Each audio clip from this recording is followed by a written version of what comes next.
पतंजलि के एमडी और बाबा रामदेव ने विदेश यात्रा के झूठे दावे करके अदालत के समक्ष व्यक्तिगत उपस्थिति से बचने की कोशिश की।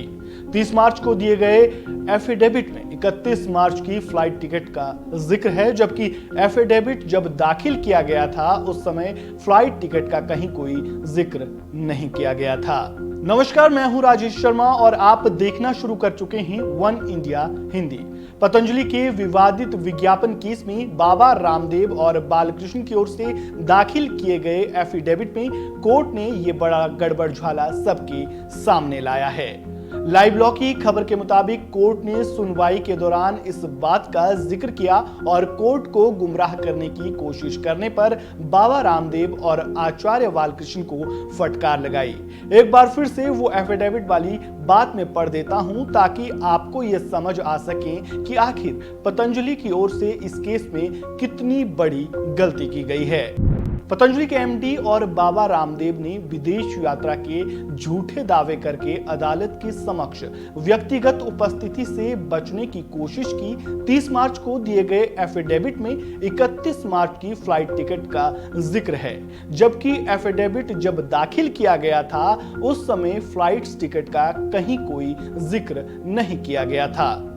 पतंजलि के विवादित विज्ञापन केस पर आज सुप्रीम कोर्ट में सुनवाई हुई। जस्टिस हिमा कोहली और जस्टिस अमानतुल्लाह की बेंच ने इस मामले की सुनवाई की। सुनवाई के दौरान कोर्ट में एफिडेविट में मिले इन्हीं लूपहोल्स के चलते बाबा रामदेव के दूसरे माफीनामे को खारिज कर दिया गया। साथ ही उत्तराखंड सरकार को भी फटकार लगाई। कोर्ट ने कहा, केंद्र से खत आता है कि आपके पास मामला है, कानून का पालन कीजिए। 6 बार ऐसा हुआ।